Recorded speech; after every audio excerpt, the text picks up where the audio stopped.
When I met Amber, it felt like I could finally exhale. Not smile. Not celebrate. Just exhale, that slow, hollow release that comes after years of bracing for impact. She was calm, kind, patient in a way that didn't feel performative. No drama. No sharp corners. She didn't treat conversation like a weapon or affection like a reward. After the wreckage of my divorce, she felt like low tide. Safe. Still. I was 36, a systems tech with a custom townhouse just outside Savannah. A clean, modern place I'd gutted and rebuilt myself after my marriage imploded. Smart locks. Voice commands. Keyless everything. I lived alone and liked it that way. The house didn't talk back. The lights came on when I said so. It was the only thing in my life that listened. 10 months in, Amber moved in, and she brought her daughter, Hannah, 17. Glowing screen always in hand, headphones in, sleeves too long. She walked into my house like she'd been sentenced there. No hello. No thank you. Just a quick scan of the room like she was measuring the square footage of disappointment. She never said she hated me. That would have taken effort. I think she just didn't care enough. Her real dad wasn't dead, just absent. Amber told me he'd stopped calling around Hannah's 10th birthday, stopped paying child support by 12. But he had a habit of resurfacing at just the right moment. A bouquet on her dance recital, a comment under her Instagram post, a box of expensive makeup products, just because. Always from a distance. Always just enough to keep his name warm in her mouth. She defended him in the quietest ways. Never said it out loud. But every time I offered to help with something, she found a way to decline. I didn't take it personally. First, I didn't want to be her father. I didn't even want to be her friend. I just wanted to be something other than tolerated. So I helped. Quietly. Consistently. I bought her a new iPhone when hers stopped holding a charge. Paid for a MacBook she said she needed for school. Got her vitamins she claimed helped her skin, $90 a bottle. I signed her up for SAT prep, paid for a private tutor, upgraded her ballet lessons to include solo sessions. I told myself it was an investment. That one day, she'd look back and realize someone had her back when it counted. But nothing changed. Not really. First, it was small things. Shrugs instead of thanks. Eye rolls when I asked about her day. Then came the passive smirks. The jabs. Always just low enough for plausible deniability. Once, I offered to help with her chemistry homework. She didn't look up. It's okay, she said. My real dad actually did well in science. Amber didn't flinch. She just kept slicing tomatoes. Another time, at dinner, I asked if she wanted to tour a few colleges over the break. She didn't even bother with a full sentence. I'll talk to Mom, she said. Sipping sparkling water I drove across town to buy because it was the only brand she liked. Amber never corrected her. Never called it out. She just smoothed it over, always. She's just tired. Teenagers are like that. You're doing great, Alex. I started keeping track. Not on paper, just in my head. Like notches on a tree trunk. I paid. I showed up. I waited. I added another smart mirror in her room because she said the lighting in mine made her look bloated. Got her a posture-correcting desk chair because she hinted her back hurt. Replaced the shower head because she read something about hard water affecting hair quality. Still nothing. She didn't speak to me unless Amber was in the room. Never once said thank you. Never once asked how I was. She made it clear I was just furniture. A sentient ATM with a beard. But I held out hope. God help me, I held out. Then came the night that split it all wide open. I was walking down the hallway, bottle of vitamins in hand, magnesium, chelated, vegan, some boutique brand that didn't ship to Georgia. I'd ordered them through a third-party seller. $90 plus shipping. She said she couldn't sleep without them. They were finally in. Her door was cracked open. She was on a video call. I wasn't trying to eavesdrop. I was about to knock. But then I heard her voice, crisp and unfiltered through the AirPods she never removed. He's not worth listening to, but his wallet is. A beat, then laughter. Her friends and hers. Warm, easy, mean. I froze. It wasn't shouted. Wasn't angry. It was casual, the way you talk about an expired coupon or a delivery guy who forgot the sauce. I just stood there, holding the bottle. The house suddenly too quiet. Every inch of it built by my hands. Paid for by my labor. She didn't know I was there. Didn't care. Maybe she never had. And as I turned and walked away, I realized something bone deep. I wasn't a person in this house. I was a budget line with legs. I put the bottle back in the cabinet. Sat on the couch beside Amber. She was giggling at a show where strangers scream at each other for prize money. I didn't say a word. Didn't mention the hallway. Didn't ask why it was so easy for her to hear nonsense on a TV screen and miss the sound of her daughter gutting the man who paid for her life. Amber leaned her head against my shoulder. "You're quiet," she said. I nodded. She didn't ask why. Later that night, I lay in bed staring at the ceiling fan, listening to the soft hum of the air purifier I installed in Hannah's room. Every dollar, every gesture, every compromise. All of it spun above me like a carousel of wasted goodwill. Amber climbed into bed. Her hand brushed mine, then went still. She didn't pull me close. She didn't ask if I was okay. She didn't say a thing. She fell asleep to the sound of silence. And I lay there, wide awake, listening to the truth echo over and over in my head. He's not worth listening to, but his wallet is. That wasn't a misunderstanding. That was a verdict. And the worst part wasn't that Hannah said it. It was that Amber didn't need to. Her silence was the same sentence, just in a softer voice. That night, something shifted. Not snapped, I didn't rage. Didn't punch walls or shout. Something quieter, quicker, like a gear slipping out of place, like a lock clicking shut. I realized I had mistaken convenience for connection, their dependence for love, their silence for peace. I realized I'd been trying to earn something that was never for sale in the first place. And I made a decision, not loud, not cruel, but final, because I wasn't going to keep paying rent in a house where I was already a ghost.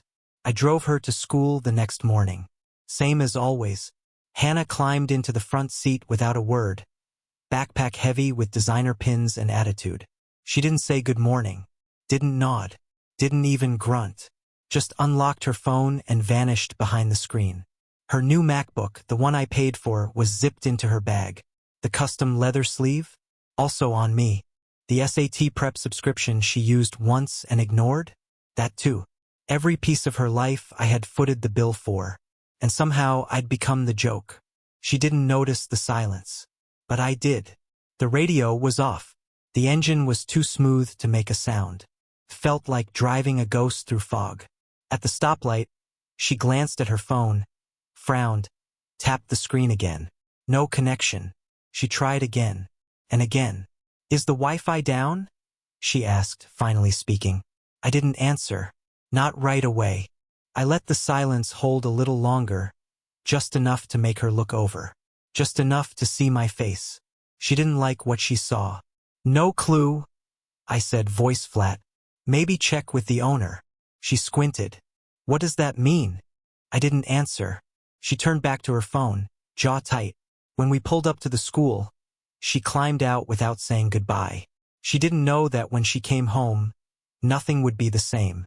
By noon, I had made my rounds. First, the internet. Cancelled. Not suspended, cancelled. Then her phone line. Family plan. Not anymore. Her number went dark. I called the insurance company. Her car was under my policy. Dropped. The MacBook. Receipt in my name. I filed a return through Apple. The ballet lessons? Gone. The SAT prep? Auto-renew turned off. Spotify, Hulu, Disney Plus, every streaming service they used through my account? Logged out. Password changed. And the smart lock on the front door? Reset. She wouldn't even be able to get in without ringing the bell. I left everything clean. Professional. I made copies of all the receipts, the cancellation logs, refund emails. Printed them. Stapled them. Labeled them. Then I packed a weekend bag. And booked a cabin by the lake. 6 nights. No cell service. No smart devices. No noise. Just birds, a fireplace, and a bottle of whiskey I'd been saving for something, though I never knew what. Maybe this. I didn't tell Amber. didn't leave a note. They wouldn't notice I was gone until the lights didn't respond to their voices. By the time they realized what I'd done, I was already 2 hours away, watching the trees blur past, the tension sliding off me mile by mile. The cabin was empty when I arrived, just how I wanted it. Wooden beams, clean sheets, the smell of pine and dust and something old. I unpacked slowly, cooked dinner for one, lit a fire, sat in silence. And for the first time in months, maybe years, I felt the weight start to lift. No one asking, no one expecting, no one siphoning affection through a credit card swipe. Just quiet. On the second day, I turned off my phone completely, left it in a drawer. No pings, no missed calls. Whatever was waiting could wait longer. On the fourth night, I slept so deeply I didn't dream. On the fifth morning, I woke up before the sun and sat on the dock with coffee and a worn notebook. I started writing everything I'd never said. A list of what I'd paid for. A list of what I'd endured. A list of silences that had once felt like peace but were really just erasure. I didn't cry, didn't rage, didn't scream into the woods like some unhinged man in a movie. I just wrote, because sometimes the only way to hear yourself again is to see your pain in ink. When I came back on the seventh day, the house was still standing. But everything inside it had shifted. Amber was in the kitchen, arms crossed, lips tight, the look of a woman who wasn't sure if she was angry or embarrassed. "You could have at least told us," she said. Not cold, not kind, just tired. "I did," I replied. "You just didn't hear me." Hannah sat on the couch, legs pulled up under her, phone dead in her lap. She looked up like she didn't recognize me, like I was a glitch in the simulation. She stood, walked over to her desk, and opened her MacBook. It asked for a password. She tried one, then another. Nothing. She looked at me. "What did you do?" I didn't answer. I just reached into my bag, pulled out the folder, the one with every receipt, every refund, every contract. I handed it to Amber. Inside was everything. "I kept the laptop until the return window closed," I said. "You're welcome to pay me for it if she wants to keep it. But she'll need her own account." Amber flipped through the papers. I watched her eyes move. Cell plan, voided, insurance, lapsed, tutors, canceled, subscriptions, gone. No yelling, no threats, just facts. "This is your new setup," I said. "Free trials over." Hannah opened her mouth, but Amber touched her arm. "Go upstairs," she said quietly. Hannah hesitated, then obeyed. Amber stood there, folder in hand. The show was over. The lights were on. And finally, she looked at me with something close to fear. "You really did all this," she said. I nodded. "I thought we were a family." I let that hang in the air, then answered, "I thought so too. But family listens. Family respects. Family doesn't treat each other like furniture that pays the bills." She sat down slowly, like her knees had forgotten how to hold weight. "It's just, she's young, Alex. So was I when I started covering for people who didn't care if I collapsed." That landed hard. Amber didn't argue, didn't cry, didn't reach for me. She just sat there. And I realized, maybe for the first time, that I had always been alone in this. Later that night, Hannah tried the Wi-Fi again. Still down. I heard her slam a door upstairs. The next morning, she found me at the kitchen counter. No anger, no tears, just a quiet voice. "I needed that laptop for school. I needed respect," I said. "You don't always get what you need." She stared at me, a little wounded, but more stunned than hurt. I didn't hate her, but I couldn't protect her anymore. Not from consequences. Not from herself. I left that morning to pick up groceries. When I came back, they were both quiet. Amber cooked dinner without speaking. Hannah barely touched her plate. The power dynamic had changed. Not because I raised my voice, but because I had turned off the faucet. They were parched now, and I wasn't offering water. That week taught me something. Not about them, I already knew who they were. Taught me about me. That silence isn't always surrender. That sometimes the most loving thing you can do is vanish. That pulling away isn't cruelty, it's clarity. Because the truth is this: if you have to buy your seat at the table, you're not part of the family. You're the caterer. And when they're done eating, they'll forget your name. They didn't speak to me for 2 days. Not really. Amber walked softer, like the silence was a puddle she might slip on. Hannah retreated to her room, door closed, lights off. Occasionally, I'd hear her typing, then silence. The quiet wasn't peace. It was planning. On the 3rd day, Amber tried the old card. The one labeled, "We're family." She caught me by the sink, rinsing out my coffee mug. No preamble. No warmth. "You promised to support us," she said. I let the words settle. "I promised respect," I said. What I got was sarcasm and silence. She crossed her arms. "She's 17, Alex." I shrugged. I was 17 once. I still said thank you. "She's under pressure. College apps. Exams. You don't get it." I turned to her, eyes flat. She looked me in the face, then told her friends I was only useful for my wallet. "I get it perfectly." Amber's voice got sharp. "You're punishing her." "No," I said. "I'm stopping the rewards." She stepped forward. "Her college plans." I cut her off. "She's not my daughter." That landed like a slap. Amber's mouth opened, then shut. I didn't yell. I didn't have to. Sometimes a quiet truth hits harder than any insult. "I'm not on her birth certificate," I said. "But I am on every bill. Think about that." She didn't answer, and neither did I when she walked out of the room. That night, I shut my laptop early and went to bed, locked the door, let the weight of the day settle into my bones. In the dark, I heard her open the bedroom door, then hesitate. She didn't say anything, didn't come in. I listened to her breathing from the hallway. It wasn't guilt. It was calculation. The next morning, everything changed. I was sipping coffee when the first ping came. Instagram. I don't use it much. I post maybe once a season. But I got tagged in something. Amber's profile, private, always had gone public. There she was. Dramatic filter. A photo of the house, framed just right with a caption below. "When a man stops being a man and abandons a teenage girl in her most important year." #FamilyFirst #betrayed. I stared at it. Read it twice. Not because I was shocked. Because I wanted to see how far she'd twist the knife. She posted it like a eulogy. A preemptive obituary for her credibility. The comments started slow. Friends. Cousins. People with usernames that included Momoff3 or Faith Familifier. They rallied. "You're so strong, Amber." Sending prayers. "She doesn't deserve this stress. Men are trash." But then came the cracks. One of her friends commented, "Didn't you say he paid for SATs and college apps?" Another chimed in, "Wait, he paid for her phone too, right?" A third said, "Thought he bought that laptop she was always posting about?" Then it snowballed. The more Amber tried to reply, the worse it got.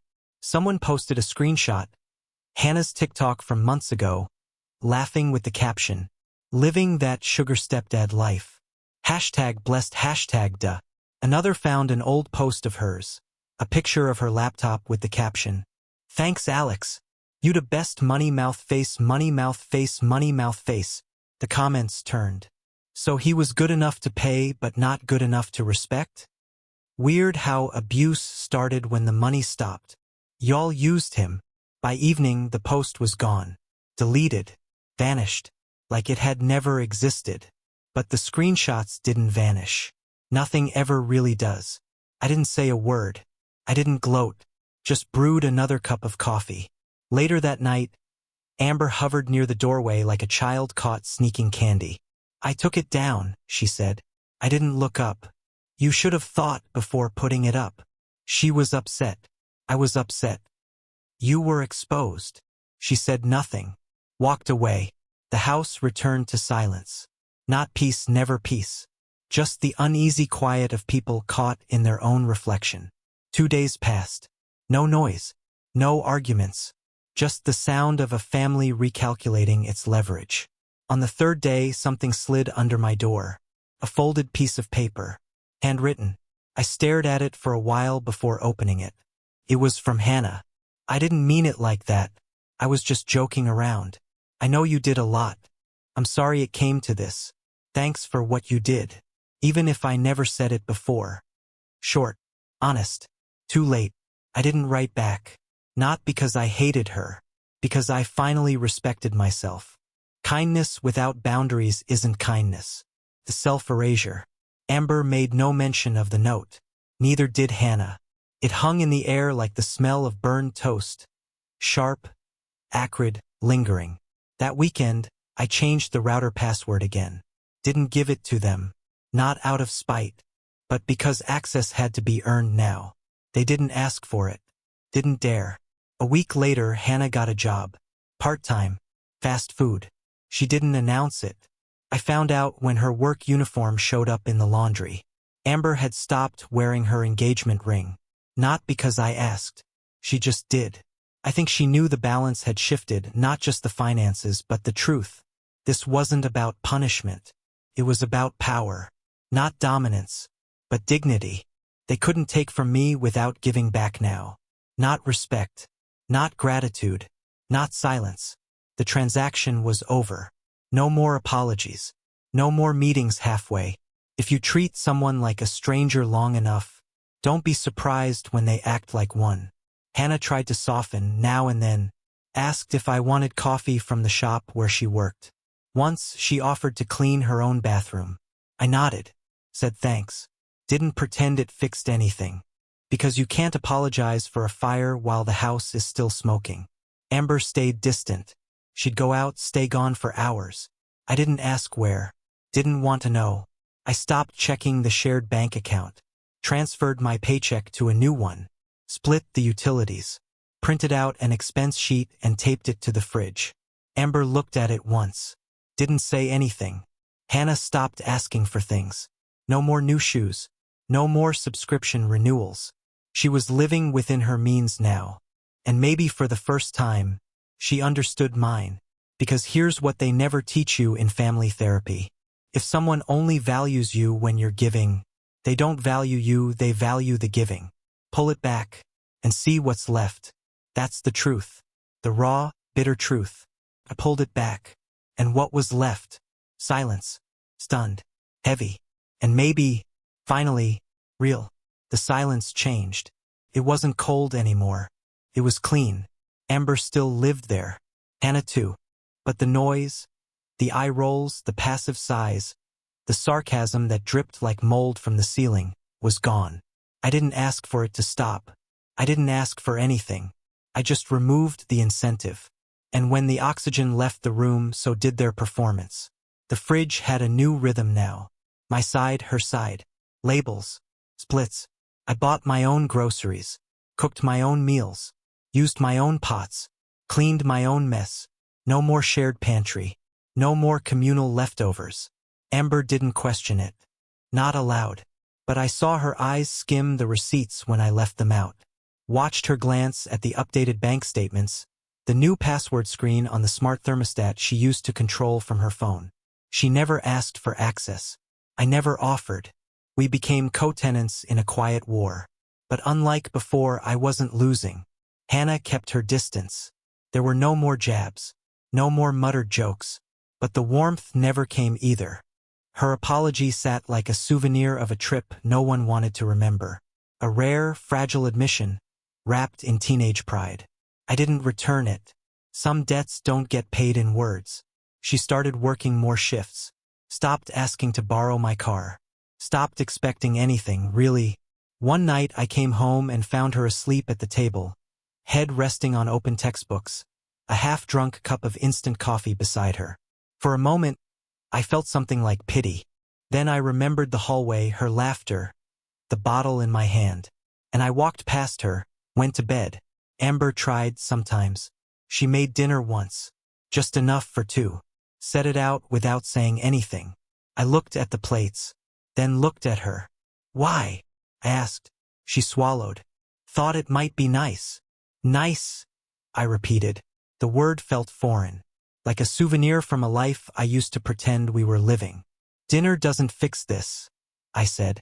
She nodded, picked up her fork, and ate alone. That became the new shape of us. Attempts and refusals. Compromises offered too late. Kindnesses given like apologies. Fragile, unstable, buried in guilt. The house, once loud with entitlement, now echoed. I started to like it. No more Amazon deliveries with my name on the charge and hers on the thank you. No more music blasting from rooms I wasn't welcome in. No more group texts I was excluded from, even as I paid for the phones they were sent on. Just quiet, an order, and the soft click of a man reclaiming his life. Then came the message. A real one this time, not scribbled, typed, delivered through email. From Hannah. Subject: "Sorry, I just wanted to say I get it now. Not everything, but enough. I didn't realize how much you were doing until it stopped. I thought it was normal. I thought you were just supposed to. I see now that you didn't have to, and I was cruel. I'm sorry, for what I said, for how I acted, for not seeing you. Thank you. I hope that still matters."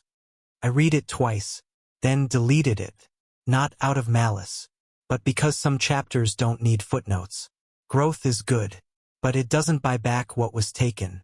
And what they took was more than money. It was time. It was dignity. It was the quiet hope that maybe, just maybe, I was building something real. What I had been building was a house of favors. And the moment I stopped handing them out, it collapsed. Amber started packing 2 weeks later. Not everything. Not formally. Just little things. Books from the shelf. Shoes from the closet. Jewelry she hadn't worn in months. No speech. No fight. Just the slow unraveling of a bond that had never really been mutual. One morning, I woke up and the ring was gone. Her nightstand empty. No note. She was still in the kitchen, pouring coffee like it was any other Tuesday. But her silence was different now. Resigned. Final. I didn't ask where she was going. Didn't ask when. I just nodded once. And she nodded back. We were done. Hannah stayed another month. Worked. Saved. Then moved in with a friend from her job. I didn't help. Didn't offer. She left a note on the counter. Short. Folded once. You were right. Thank you for everything. I hope one day I'm better than I was here. I didn't reply, because she was already gone. The house felt different after. Lighter. I repainted the walls. Tore down the calendar full of school dates and tutoring sessions. Deleted the reminders. Canceled the auto-renewals on every service I'd once paid for. It wasn't bitterness. It was freedom. My phone stopped buzzing at odd hours with last-minute requests. My inbox no longer filled with receipts I didn't remember agreeing to. No more notifications. Not from them. Not from that life. The silence didn't scare me anymore. It wasn't a punishment. It was a boundary. Clear, unbreakable line. And in that quiet, I rebuilt. Not the house. That was fine. I rebuilt myself. I slept without earplugs. Cooked meals that stayed where I left them. Watched movies without commentary or complaints. And every time I opened a bill and saw only my name, no freeloaders, no guilt, I smiled. Because I'd learned something. Love without reciprocity isn't noble. The servitude and sacrifice without respect becomes slavery. I was nobody to them until I stopped giving. And when I stopped, they realized how much I'd given. But by then it was too late. They left with their things. But I stayed with my peace. And now every morning I wake up to silence. To calm. To a home that listens again. Not because I control it, but because I'm finally the only voice that matters inside it. So let me ask you, anyone listening, anyone who's ever stood where I stood, poured yourself out for people who never even looked down to see the puddle you left behind. Was I wrong? Was I cruel to shut it all off, to pull the plug, to let them live without my hand propping up their life? Or did I finally do what I should have done years ago? Draw a line and step back from the fire? Would you have endured it? Would you have stayed, paid, provided while they laughed behind your back? Or would you have walked, finally, not out of hatred, but out of clarity? You tell me, because I already know my answer, and it sounds like silence, which is to say, freedom.